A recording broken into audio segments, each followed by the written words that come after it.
Good evening, sir. Yo, yo, this is episode 66 of the Beef and Bitcoin podcast with your host, Brett and CH. Today's topics. Looks like our boy Richard Hart from HEX has finally done his exit scam. So we'll go ahead and touch that. We'll touch on that. Hodlers of last resort. Saw an interesting tweet from Rhythm Trader talking about the amount of dormant Bitcoin that has not moved in over a year, and I was pretty shocked to see how much Bitcoin that actually was.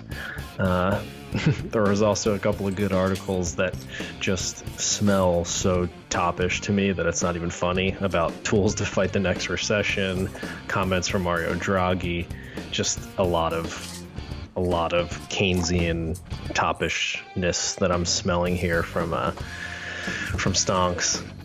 And then last but not least, probably this is the biggest news, was Bitcoin moving upwards during some geopolitical stuff going on, especially with the bombings in Iran and planes crashing and all that kind of stuff. So it was interesting to see Bitcoin kind of react to that geopolitical landscape. So that was interesting. But how you doing this week? I'm doing good, but as you said, and you just noted, the whole Iran situation between an earthquake, Boeing 737, not an Air Max, but just a 737 crashing, and then Iran firing missiles, or ICBMs, I guess. I don't know if they were ICBMs, but they did fire rockets into Iraq that hit a base which had American troops and Iraqi troops stationed, has made for quite a hectic week, to say the least. And I think yesterday Bitcoin basically, started that pump in the morning, and then at night it really fucking went with the news of that fucking strike. Yeah, it was interesting. I think somebody had a tweet about it. I don't know if I had sent it to you. I think I pulled it up here. It was news of the strikes in Iraq and Bitcoin pumping, and then the other news of finding out no American soldiers were dead and the price dumping. Yeah, that's it. Yeah, and what's funny is I could only imagine had that missile strike happened during the cash session of the S&P and Nasdaq and Dow Jones, what that would have done versus happening in futures, because the futures got ridiculous there. Yeah, I wasn't watching. I guess I didn't think that all that news was actually happening after hours, and yeah, that is interesting to see how that reacts. And it's funny. Yeah, that's wild. It's funny, the 24-hour market was reacting, and somebody else had mentioned this. I'm going to try to find the link and I'll put it in the show notes, just talking about how interesting Bitcoin is as that 24-hour market, and the ability to take a trade literally the instant something's happening from a global macro perspective, and how what does that demand actually look like? I mean, it's really small right now, but it just is interesting, and I guess we'll get to that as we talk about it closer to the end here. Do you want to go into the HEX stuff before we go crazy macro? Is that what you're trying to get to? Because otherwise we'll be talking forever on this. Do you want to sling into this, or do you want me to talk about it? I mean, we already covered this 5 or 6 episodes ago, maybe, that this was a giant scam. Right. Yeah, we've talked about this a couple times. Yeah, and we were right. Yeah, so it looks like we're finally allowed to, we can tell ourselves we're right, pat ourselves on the back, have a good laugh about it. But I mean, we covered the scam, I think, at least 2 or 3 times. And it looks like finally $7 million worth of ETH was drained from an address related to HEX, for a total of 36 transactions, sending 1,337 ETH each one, which is actually an interesting number to choose. Didn't that used to be leet, if you were a gamer? Leet, what is 13? I'm gonna look it up. I know what you mean. I thought it was leet, LEET. Yeah, so 1,337. There you go, leet squared. Yeah. That's what I thought. All right, so that's an interesting choice. I wonder if that wasn't done on purpose, and Richard's kind of signaling here that I'm smarter than you. I'm the best scammer ever. I don't know, but it's just so interesting because I feel like cryptocurrency is this weird space where you can still get away with that kind of stuff. And not that Richard's gotten away with anything. This literally just happened. But I wouldn't be surprised if people tried to take legal recourse on the guy if they can figure out what his actual identity is, because it looks like it's been more than a couple things, according to some Reddit research. But I mean, I hope that it's sad that a lot of people lost their ETH because of this scam, but this is also like the free market kind of having its way with people, and people will learn that lesson from the other people who lost their money and hopefully not fall for these kinds of things anymore. Like when and I'm going to read a couple of these quotes that HEX claimed. So here's one of them. They claimed that they could do over 10,000 X returns in under 2.5 years. And then another one was HEX is designed. Yeah, 10,000x. Okay, so that's one thing. The next one is HEX is designed to increase in value faster than anything else in history. So, I don't know. You tell me, what's your gut reaction when you hear things like that, or when you see something making those ridiculous claims? One, if you aren't doing enough research and you sent money to HEX, despite all the giant red flags, like there was more red flags than the communist fucking Chinese parade here with this one. Like it was like, this one was so blatantly obvious, and obviously you and I have been in long enough that's like, it's pretty obvious to spot this. But, Right. It's, as you said, it's a free market thing. If you get burned like this, it should be a learning lesson for you. It's as simple as that. Right. And I think you and I both had plenty of learning lessons along the road through our crypto wanders, our, meandering to where we are now, a couple years later. I wouldn't trade regulation because I lost money in certain things. It's like, that's what happens. That's what happens, So No, that's a really interesting comment, actually. Like that gets back to just like taking responsibility, and people don't want to do that. They want to kind of blame somebody else for falling for a scam, whereas like the economic lessons you learn from getting scammed is like the biggest teacher you could have. It's very humbling also. I had to deal with shit coins and all that stuff, and now like looking back, I'm like, fuck, how did I not get it the first time around? But it's easy to not get when you're convincing yourself that you're going to get your bags pumped and retire at, whatever age, and that'll be that, and you'll be a crypto billionaire or Bitcoin billionaire or something. Like, it's easy to talk yourself into scams, honestly. Yeah, it's easier said, I guess, for us, because I guess if you're into crypto, or you aren't really follow it like we do and kind of knowledgeable about stuff, then I could maybe see. But still, with things like this, it's all up to your due diligence. Like, I think when I first got into crypto, I fucking got sucked into chasing those pumps on like fucking like Cryptopia, when people would fucking group pump shit, and you'd hope to buy in early enough and sell it like fucking a minute later, which never happened. I learned really quickly one time. I was like, okay, not doing that again. Yeah, because like the coin they picked to pump was like fucking no volume, of course. So like once it was over, it was over. So Yeah. No, that's true. I think I made this example to somebody I was talking to, of like there's different level of scams for different people.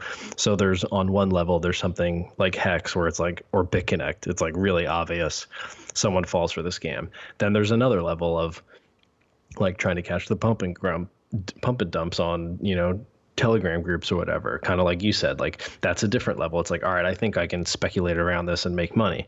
And then there's other ones where like people are defending shit coins like EOS or Cardano or something. They're like, well, I think I'm smart enough to understand enough about whatever the white paper's telling me that I'll be able to outmaneuver someone dumber than me and make money on them.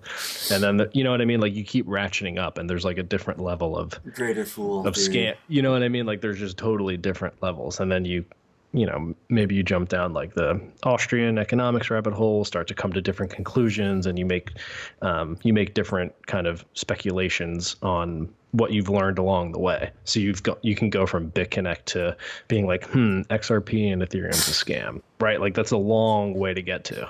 Yeah, no, but like when you look at it now, you're like I just laugh at XRP. Does it mean I wouldn't ever hold a bag again? maybe not. If it looked, Yeah, I mean, if it looked juicy, maybe, like I think someone was commenting like, like, oh, extra P can never hit that number. I'm like, but like, don't like, the guy was like, don't like try to like fight against a herd of retards or something like that. Not to use that term, but that's what he said. It's like literally like it's like there's a lot of like when you look on Twitter, and I'm sure a lot of them are bots, but like the XRP army, they're very very much in their way. Like they think what they think, and there's like I remember when I first got into crypto and I was kind of a Ripple boy. I like it took me about a month or two to kind of realize like how weird their community was, and then I was like, okay, some things are wrong here, and I think into the Right. fall of 2017, I detached completely from following it, besides for just bag holding, and it's obviously become more apparent over the last 2 years, that I like. There's this one dude who used to write really good articles on Ripple, but I don't know what his whole deal was, but I can't remember his name. His name was like Holdor or something. That's insane. Yeah, I mean, it is pretty funny. A lot of time has gone by, and you can kind of step back and laugh now at a lot of this stuff. 2 full years since Yeah, the man, top. it's been a long time. It's been a really long time. Speaking of a long time, it looks like so I saw this tweet from Rhythm Trader that showed the amount of dormant Bitcoin that hasn't moved in over a year. And that was over 12.5 million BTC. So basically, you can take a look at the current UTXO set and look at the coins and the various addresses and be like, wow, okay, 12.5 million of them haven't moved in over a year. So you sit and think about that and say, okay, well, why is that? Is that, of course, 1 million of those coins, that's Satoshi's coins at minimum, and then you have others that were lost, blah, blah, blah, blah. Or maybe you don't even have to think about factoring that in. The point is that you can see the growth there, and there has been so much BTC that's been taken off of the market that has little to no intention of moving, and probably won't start moving until number go up, right? So maybe if number breaks, say 20K or something, you're going to see some of that Bitcoin move over to the exchange because people want to take their profits. They've been waiting for a while to catch a pump or get back to break even or whatever. And I was kind of sitting like thinking about the economics of that. Like what happens as the available for sale amount of BTC starts to dry up and more people are just like taking Bitcoin off of the market. What happens with that? And especially what does that mean as the halving kind of comes up in the next 5 months here? Good question. So let's say like 1 million are Satoshi's coins. Let's say I'm just going to pull the number, make it easy. 1.58 million coins are lost. That leaves 10 million coins that haven't been moved in over a year. By people that can actually access the address. It's going to be interesting. I think that obviously, as we talked about outside of the podcast, the halving there's no way it's not going to have an effect because you're going to have half the coins entering the market from the miners now.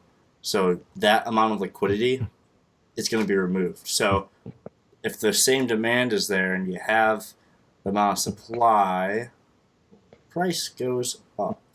Pretty simple economics. Right. Assuming that price stays the same as it is now, whatever, and all the fundamental goodies. It's going to be interesting, as you said, if 20K would be the number. I don't really think that anyone who bought at the top in 2017 is bag holding still. I really don't think there's that many. I think a lot of those people are gone now. Perished, I'd say. I think a lot of people got burned to the point where they just didn't, they just wrote it off and just said, fuck it. Right. No, that's interesting. Those are interesting thoughts because what I feel like I know of at least a handful of people who are bag holding maybe above 14 or 15K or something like that. And like I don't know. I haven't asked if they've sold yet. And I think somebody else was mentioning, maybe everybody from 2017, like they folded already, kind of like you said. They're out, they're done. Whether they sold or not, I guess doesn't really matter, right? You could just throw in the towel and say like, I'm never going to check this again because I'm so disgusted with how much you're down or whatever the case may be.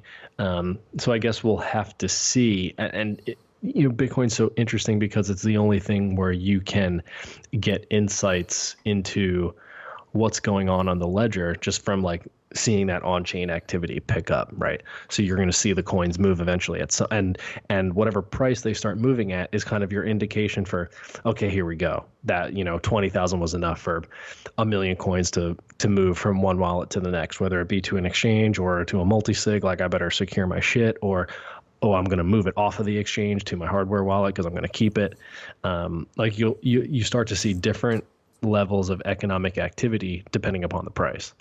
And the price is driving that person to move that Bitcoin to one address to the other for certain reasons, whether it's to sell, to hold, to coin join to get more privacy, like whatever the case may be.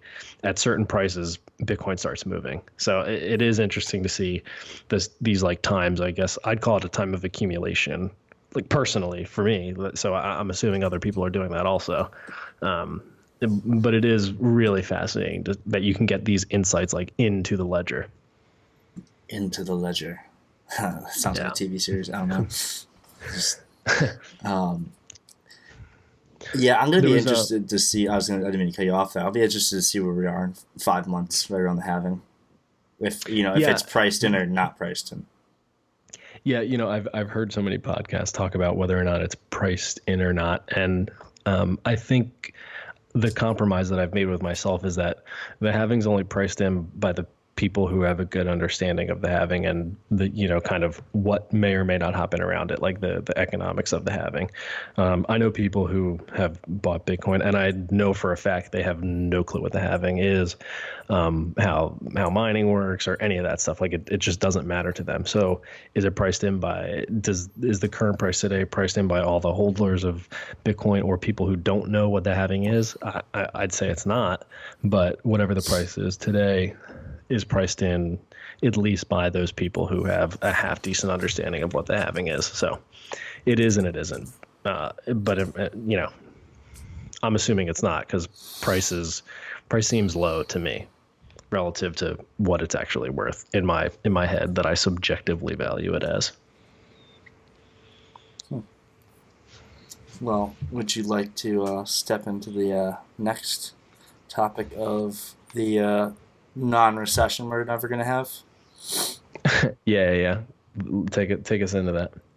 So, Mr. Ben Bernanke, our former Fed chair, stated the Fed, and I already, Crypto Humor can say this, I fucking screen captured this because I was like, this is perfect. January 4th, 2020, we can look back on this in 6 months and laugh. Bernanke says Fed has tools it needs to fight the next recession. This is coming from the guy who was at the helm of the ship when 2008 happened.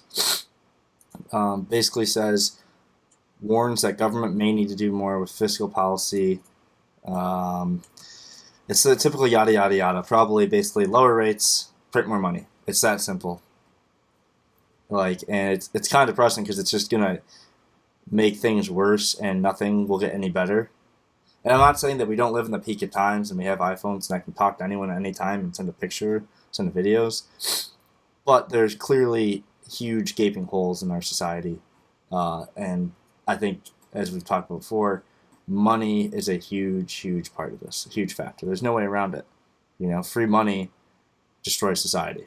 You can look at the Romans are a perfect example with the denarius, and I've mentioned before, and the aurarius. The denarius was their silver coin, the aurarius was their gold coin, and over the years with different emperors, they continually inflated the coins by taking away the silver and gold content and putting in copper, other stuff. And basically, like the denarius got to the point where the silver rubs away easier, it's less durable than gold. So the denarius coin would just be literally a copper coin, and the gold coin obviously was, not worth its weight. And eventually that led to the collapse of the Western Roman Empire. The Eastern one continued on to around 1080, somewhere in there. Don't, quote me on that, but it's roughly around there, because they kept their money harder. And I think we keep seeing this, and it's like, you can only do this for so long. And I keep reiterating this point: a podcast, it's a podcast, and it's frustrating to me because I read about this all the time, and like everyone just kind of goes on with their life, like nothing's gonna happen, but it's gonna happen, and it's gonna happen. And I'm just gonna sit here and laugh at myself.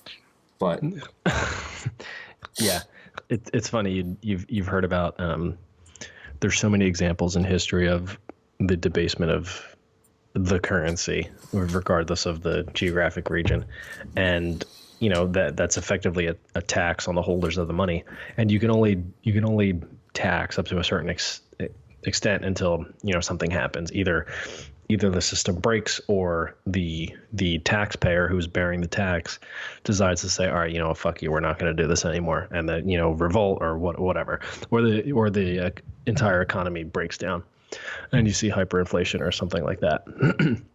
So it doesn't last forever.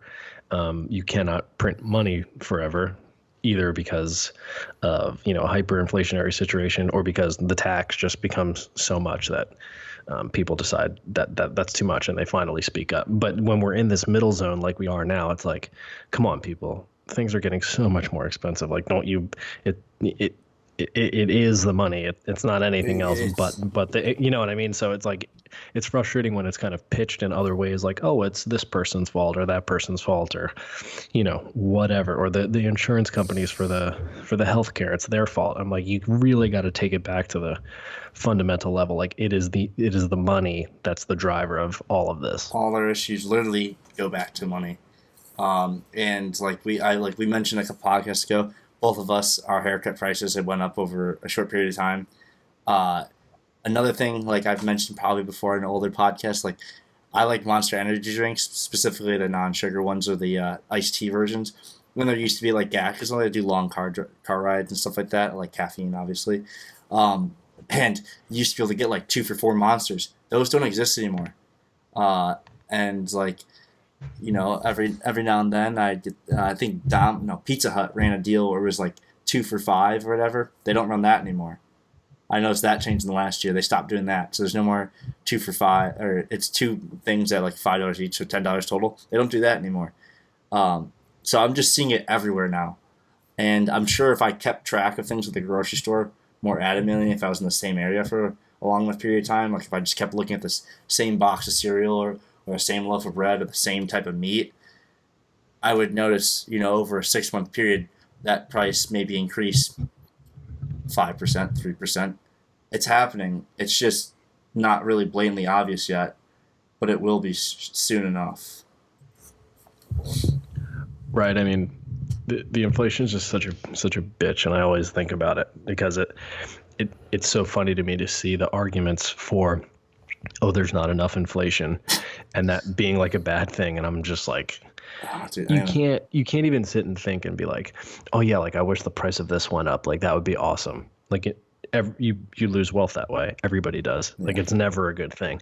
So it's really funny to see mainstream kind of pitch that narrative, and a lot of people like gobble it up still. And even some people that I've had DM me who've been, trying to argue with me about inflation, I'll send them, Guido Holzman's talk on like the economics of deflation and how it, wouldn't lead to this deflationary spiral. Maybe they watch it, maybe they don't, but to sit and defend that the cost of a good increasing for everyone somehow creates more wealth for everyone is just, it doesn't make any sense to me. It sounds pretty stupid. Yeah, I was gonna say it's like the argument people make is that inflation's good without it. We wouldn't, things. Nobody would spend, right? Yeah, nobody would spend. And right.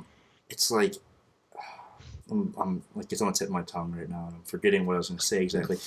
But long story short, the reason that every government wants to be able to inflate the currency is so they can pay for these programs that aren't, not that they're not profitable, I don't know if that's the correct term, but they aren't feasible with hard money. With hard money, it wouldn't make sense. Like with hard money, you wouldn't be able to have Social Security. With hard money, because Social Security is a Ponzi scheme, that's all it is. You wouldn't be able to have Medicare and Medicaid. Oh my God, no benefits. With hard money, there wouldn't be food stamps. With hard money, there would, with hard money, there wouldn't be endless wars. And like the perfect example is The U.S., it's 2020. The U.S. is still in Afghanistan. We're still in Iraq. Kids born in fucking... The most insane thing to me is like a kid born after the Afghanistan war could fucking serve in that war now. That's mind-boggling. And I'm sure there might be a few kids who literally were born in like 2001 or 2002 who are serving over there. I could be wrong, but it still blows my mind. And it's just trillions of dollars pouring over to God knows where. It's like, and I don't mean to go off the like kind of on the edge on this, but going back to the free money part, and I know it's a little off, the Fed fighting next recession, but like when the Pentagon has $21 trillion unaccounted for, it's like, how is that possible? That's such an ungodly amount of money. It's like, where are these black hole budgets going? What are they paying for? Yeah, there's only like kind of one way to do that, and that's it's an unfortunate symptom of like a fiat monetary system. But I think what you were talking about is a perfect segue into just kind of the Iran news and all that stuff. And I don't know if you want to kind of take it into that, or if you had more to cover on the recession talk. I was just going to say, I'll just highlight this quote here, and it's just a quote from the article. I'll read it. His estimate of the impact of QE and forward guidance assumes that the Fed adopts a policy promising not to raise rates from zero until inflation reaches 2%. And this is the insanity, and it really pisses me off because if you follow people on FinTwit who aren't dumb, they're all like the whole bullshit of the CPI 2%, the Consumer Price Index. That number is so skewed. They make it so it never fucking hits 2%. If they actually included a basket of real goods in there, it would hit fucking like 10% each year. Like the original calculation from pre-1980 when the world, or the U.S. specifically, was experiencing huge inflation because we had just went off the gold standard in 1971. And after that, like, I remember reading someone talking about a tweet how like their candy bar went from like 5 cents to 25 cents in that span. Which you're like, oh, that's not a big deal, but that's like 5x. You know what I mean? Like, it was insane at the time. Yeah, are you kidding? And I should ask my grandpa about that, during that time, because like it would have been because he would have been old enough, versus my parents who'd been in the younger side. And I'm sure they would remember, certain things going up in price.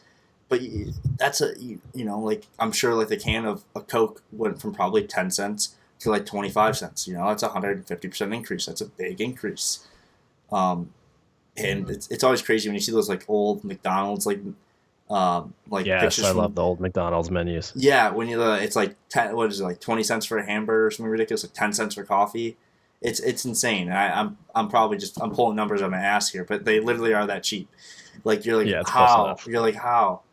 And even like when I was younger, you play around with change, and it's like people say change is worthless now, but you still need it, especially in you and I live in states that have taxes. So every time you spend money and you use cash, it comes out to some freaking uneven number. I lived in a state without taxes, and that was phenomenal because everything was even. If something was $2, it was $2. You were paying like $2.12 or something. It was like, great, I'm always getting change back instead of, oh no, I just give them cash and it was easy. We're good. I don't mean, I'm kind of like talking to myself now. I was just gonna say, I'm curious at what point most people will realize that.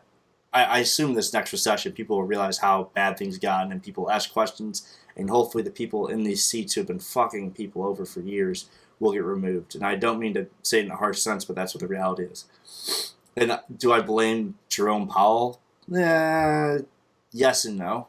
He kind of was just handed this bag, and it's like, hey. Yeah, what are you going to do? Yeah, right. Like literally, what are you going to do? You're going to tell everyone, because every other central bank has literally had zero negative rates. He actually raised rates. He tried, but when you 10x the cost of lending overnight, the markets don't like it that much. So no, yeah, it's like it didn't seem like he was raising rates that fast, like as we were living it and watching it. But then you take a step back and look at it, you're like, man, like you're right. He increased the cost of borrowing so much in such a short relatively short period of time. It's like a blink. It's like, holy shit, like I 2 I years can't if go and even. fund all these projects, or I can't afford to buy back that stock anymore. I can't afford to, keep investing in these bad businesses. And you've seen the riskiest of capital. I'd say that's more like your venture capital pull back, right? And I think WeWork was the perfect example of that we've covered historically on the podcast. Whatever even happened to WeWork? Is there anything left to that? It's funny that it hasn't been in the news recently, so I don't wonder what that kind of means. Like, is it kind of not on the news on purpose? Is it more of like, is bad stuff happening, or have people been getting laid off more and more for the past couple of months, and we just haven't heard about it? I don't know. Every time I see a WeWork sign, I just laugh. Like, there was one in downtown Detroit I saw, and I was just laughing because it was near my buddy's apartment. And I was just like, oh my God, a WeWork building. I'm like, I wonder how long that's going to be there, till that gets, re-signed or something. Oh, yeah, totally. What do you think? Should we talk about the Bitcoin moving on the Iran news? Yeah, but do we want to touch on that? I don't know if we touched on the bank failures. Oh, good point. That was one of the last things that I saw, just kind of related to tools to fight the next recession, and this was kind of an indicator that fits my personal narrative, right? So there was a Wall Street Journal article that was saying few bank failures could be a warning sign for the U.S. financial system, and the way I read that was that seeing so few bank failures seems a little fishy to me. Like, you would expect a relatively average amount of bank failures, just banks operating in the free market, or whatever, as free of a market as they can operate in, making bad loans, and being forced into bankruptcy. Maybe that's like smaller local banks, or maybe even a large bank or two that having tough times, and the market was just doing its thing. But we didn't see that. And then the question is, why didn't we see that? And I think you were telling me beforehand about one of the stats of no bank failures kind of in 2005, 2006, as we were heading towards the global financial crisis. Because everyone was handing out mortgages left and right. Everyone was making money. And there were no bank failures, basically. Exactly. No bank failures right there. Apart from 2018, the only years on record. I think they said there was 4 in 2019. They were all small. Yeah, 4. And so it says all 4 banks in 2019 were small, and one of them, Enloe State Bank, with a single branch near Dallas, collapsed as a result of what Texas Banking Authority said was insider abuse and fraud. I think, and as they were saying earlier in this article, basically, like, in the 70s, there was like an average of a few a year. And then, I'm misreading that. It was in the 70s, and then from 1994 to 2004, there wasn't any major crisis, is what it was. And the reason they skipped the 80s, because in the 80s there's a saving and loans crisis, and I've read about before, but off the top of my head, I'm not going to say shit right. But basically, long story short, a bunch of banks went under because of issues with savings and loans. Yeah, it's been a while since. That's a good way to describe it. Yeah, no, it's been a while since I read about it, but and I think a lot of it was with Texas. But here's it. Failures averaged about 7 a year during the 1970s, and from 1994 to 2004.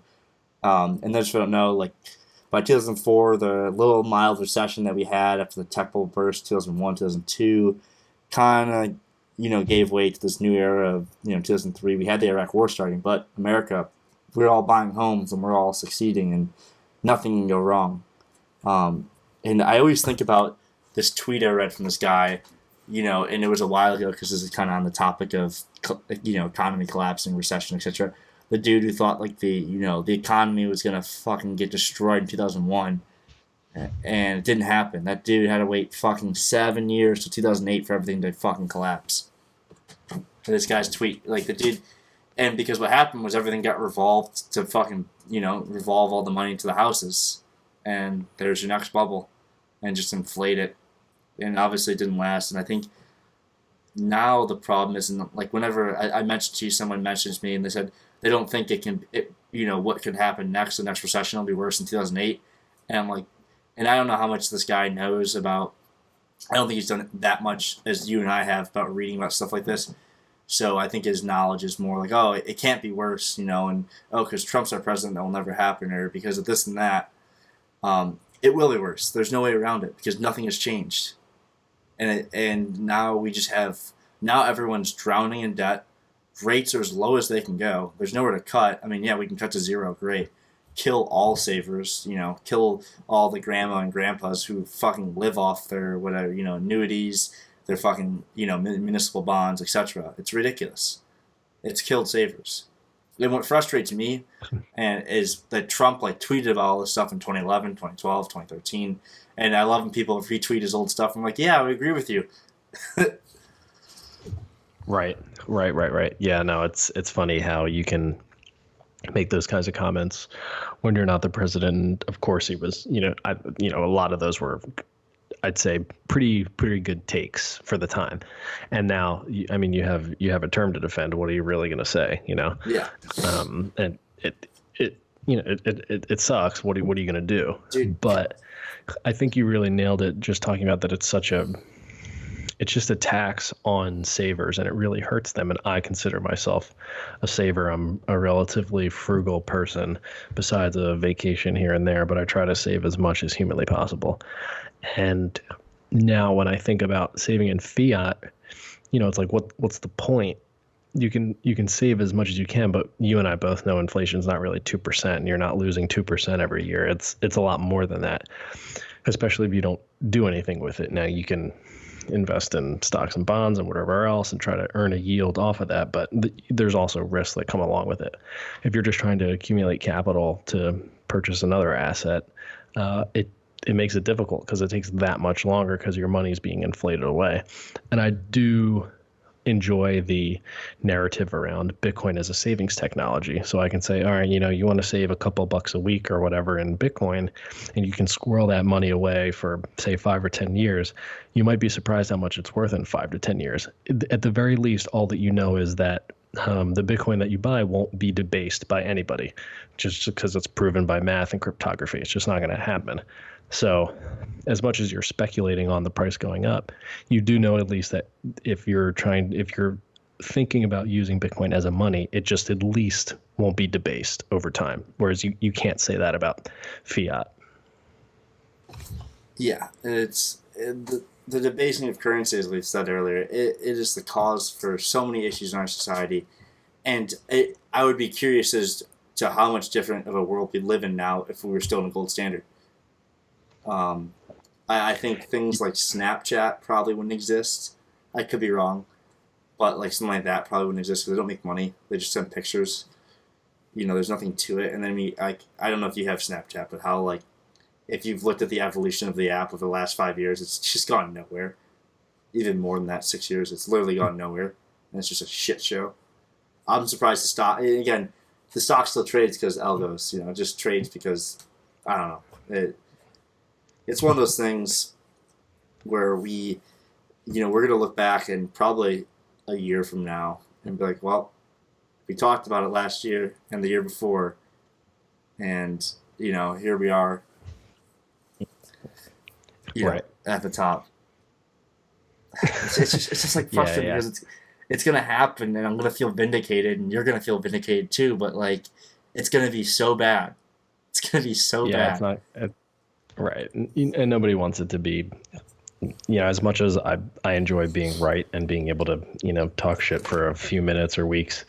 Months. It's definitely not. It's not great. Right. It's not great. But I think that's also, why we talk about it, because it's important enough for us to talk about it, or else we wouldn't talk about it. So I think that's what makes it a good thing to keep harping on as the podcast continues. Yeah, we're gonna keep covering it until the fucking either the internet stops working or the power goes out. I mean, literally, worst case of scenario. Worst case scenario, man. I literally I don't throw anything out at this point. Who knows? Given the world we live in, I just can't, going through a recession this time around with social media is going to be interesting. Because we didn't have that in 2008, 2009.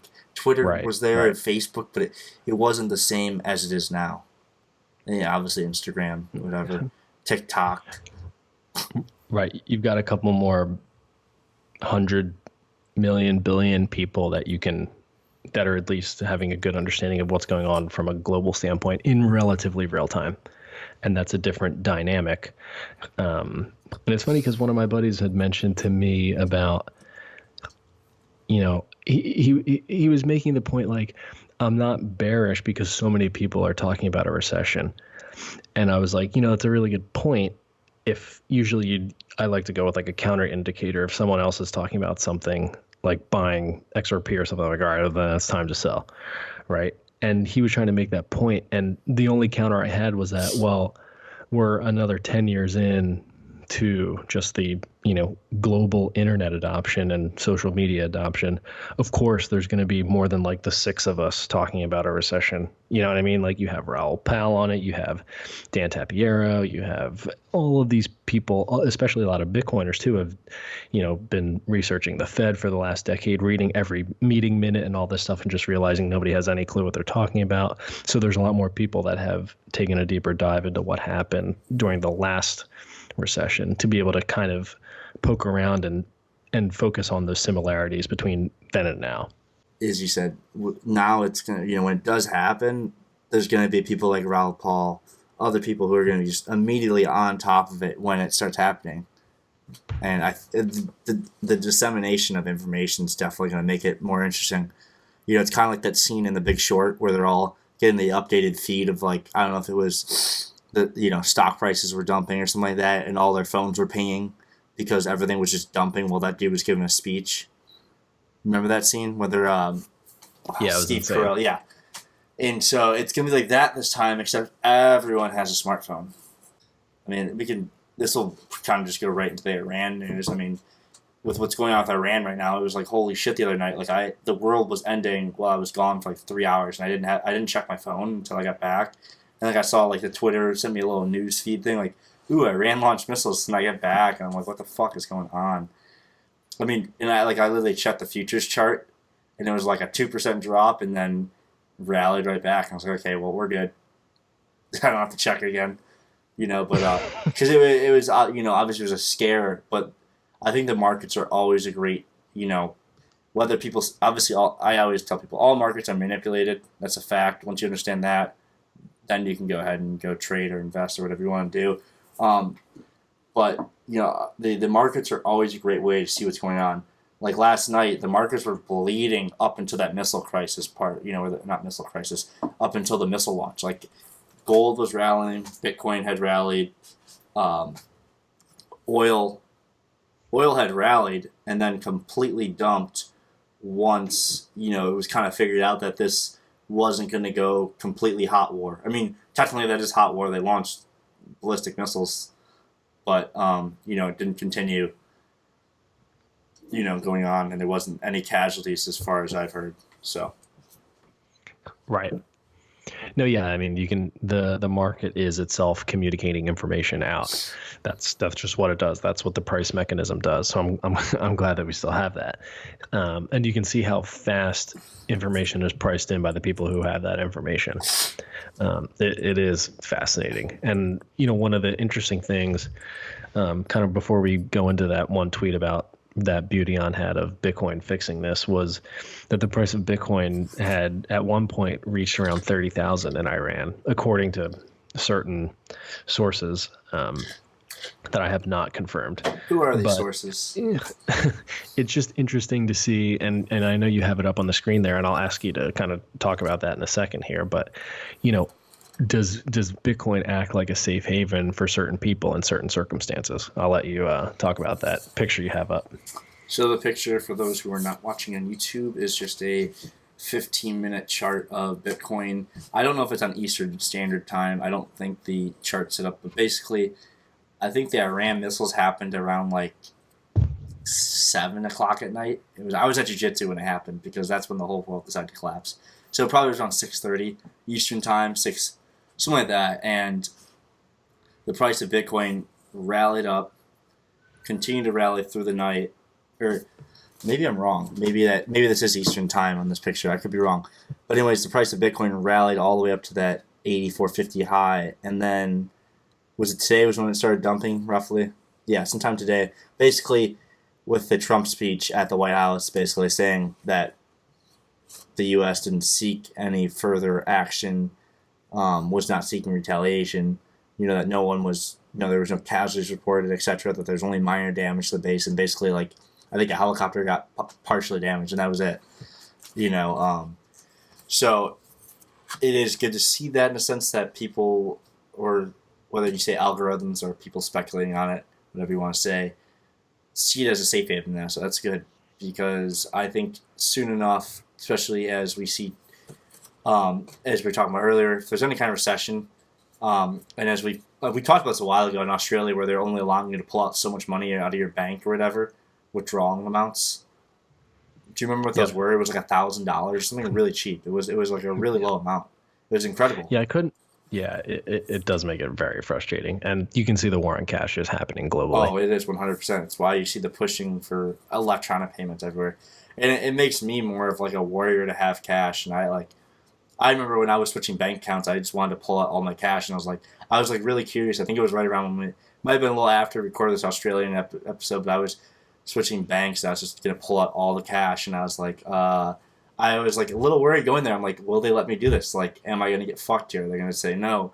You don't. This money isn't yours anymore. And I was gonna be like, but thankfully they allowed me to do it. I was a little worried though, like because you're like, what do you do if they say no? I mean, I could get pissed at the bank teller and do something, like, but that's not gonna get me anywhere. I'm just gonna get arrested. So. Yeah. Typically, depending upon the amount, they'll say like you need to give us X number of days advance notice so we can actually like have the physical cash for you to take. And I've switched banks before. It's kind of a pain in the ass. It sucks actually, and it's like very frustrating, especially once you've used something like Bitcoin and you've sent it from one place to the next on a Saturday afternoon, and you're like, fuck, that was really ultra convenient that I could do that outside of banking hours, but like you can't. Yeah, it's still, and you can't even access your money from like the legacy banking system. It's extremely frustrating. It blows my mind that like you can't send a wire at any time. You can't move money from one account to the other. Like the bank, and I told people before, the banking system is stuck in like 1988. It's stuck like 30 years ago. When it hasn't improved. Like the U.S. is so far behind, whether you're talking Europe or Asia, in terms of electronic payments. And I don't like that route that the other countries are going, because it's all reliant on the global panopticon of viewing all your transactions. Oh, you have these views on this type of politics or this race or religion or sex or whatever you name it, banned, gone.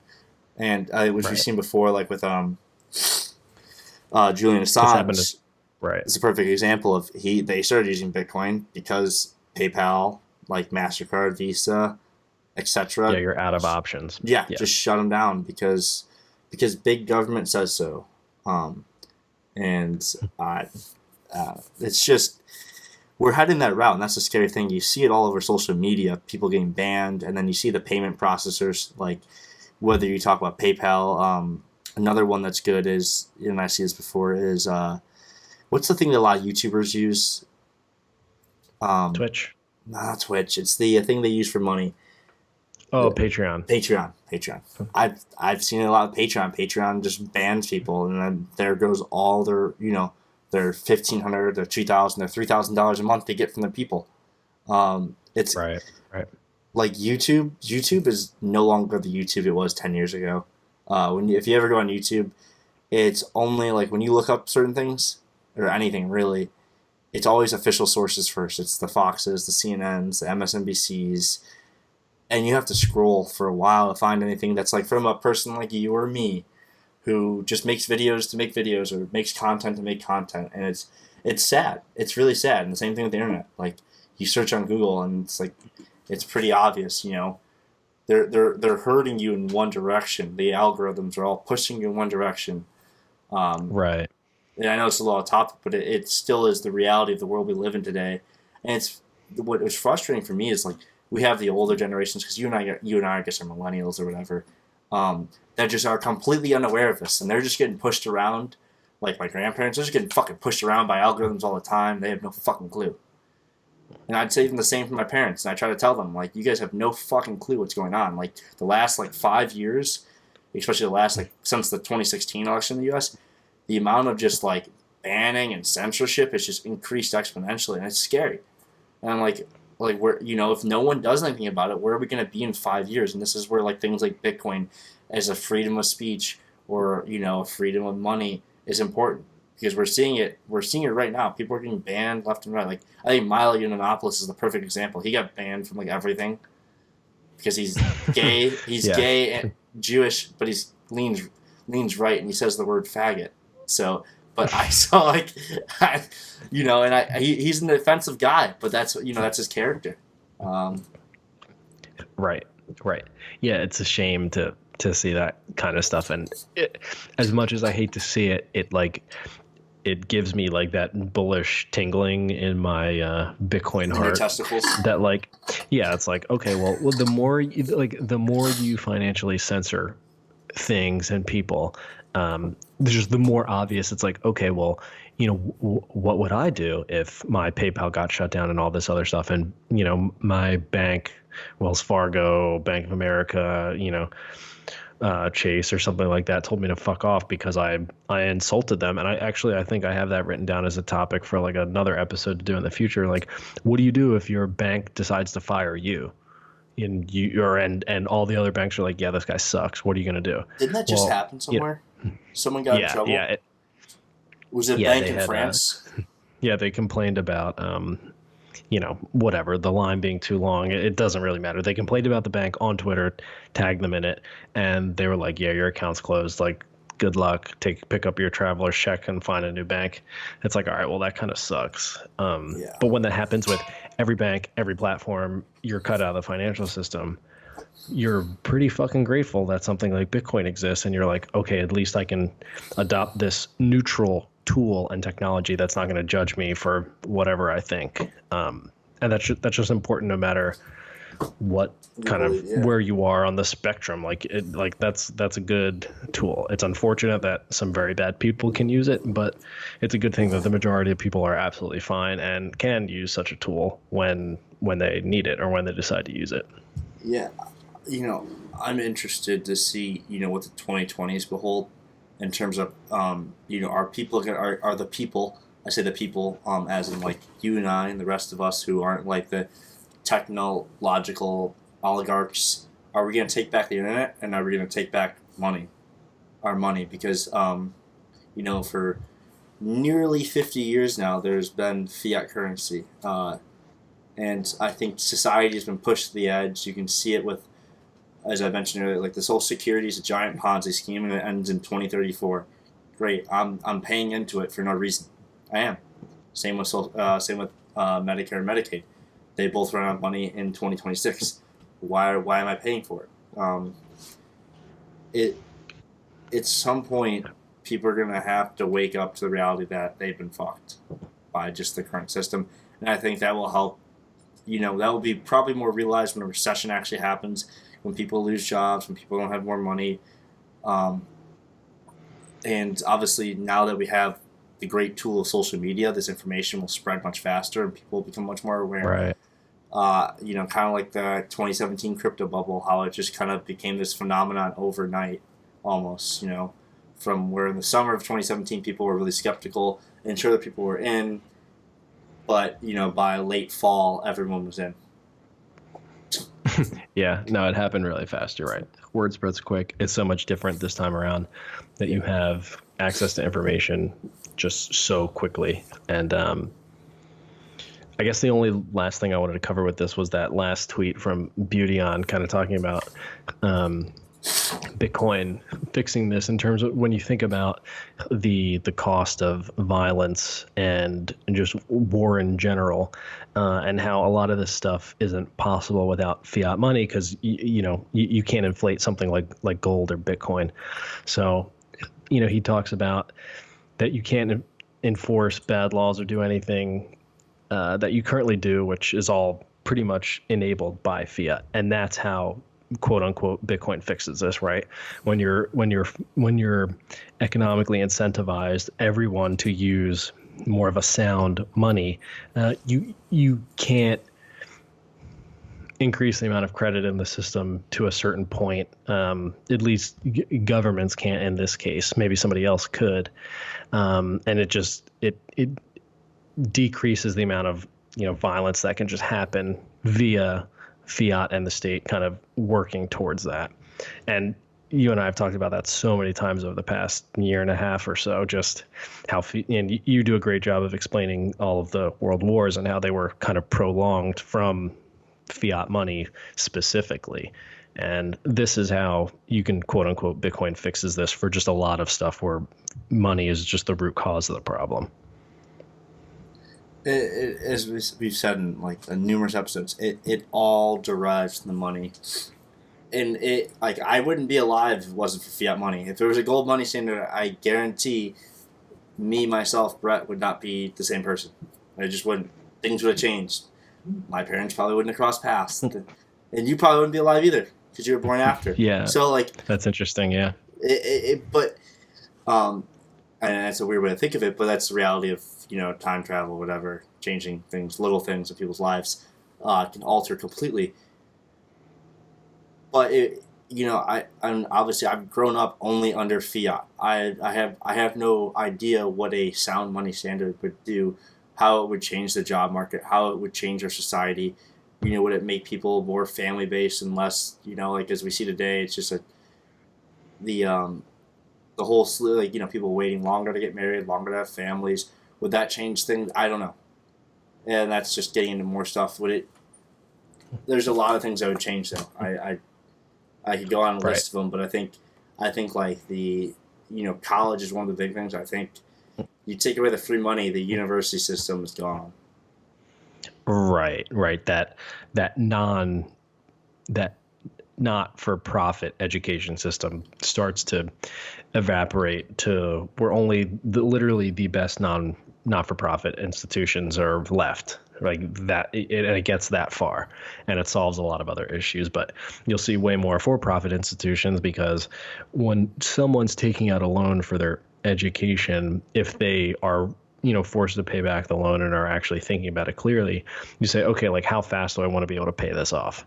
So maybe depending upon the type of job you want to do in the future, you might say, all right, well, I'm only willing to take out X number of dollars because I know I'm going to be able to pay it back in X number of years. And when you can get the loan for free and the person giving you the loan doesn't care what you're going to study, and you don't know that you're never going to make enough to pay back the loan, now you have a problem. And, I guess I would argue that kind of thing is less likely to happen under a sound money standard because no one's going to give away good money for you to make bad on your loan, right? To invest it in something that's not going to be able to pay it back. So those kinds of loans become eliminated in that type of system. Yep, only a matter of time before that college bubble bursts. I can't wait for that to happen. That's going to vindicate me a lot. Yeah, that really fits my narrative. I'll be pretty happy when that kind of gets eliminated. I don't know. I went and everything I was fine. I turned out great, but fuck, so many people really got scammed. And you went roughly 9 years before me, maybe a little less than that, 7, whatever. And when I was at school, you come to realize kids aren't going there to learn. Majority, I went to a large university. Kids go there for the college experience, which is, drinking, smoking, sex, you name it, having a good time with your buddies, which I don't blame. That's fun. But people aren't going there to learn. So you're paying, if you're paying out of state for a large university, it's 40, 50, 60 grand a year. To what? To go have sex, to go fucking smoke weed, drink? Yeah. It's great, but that's a terrible investment. Before you know it, you've thrown 160. It's $160K down the drain. That's $160K that could have went a lot of other places or just not spent and saved. And that's a perfect example of free money. But then nowadays a lot of people have the ability to get loans because they changed it from it used to be, I think it was 75, 76, where they basically changed it so that it just used to be low income people, basically poor people could get the option to get a loan. And other people had to, figure out how to get the money.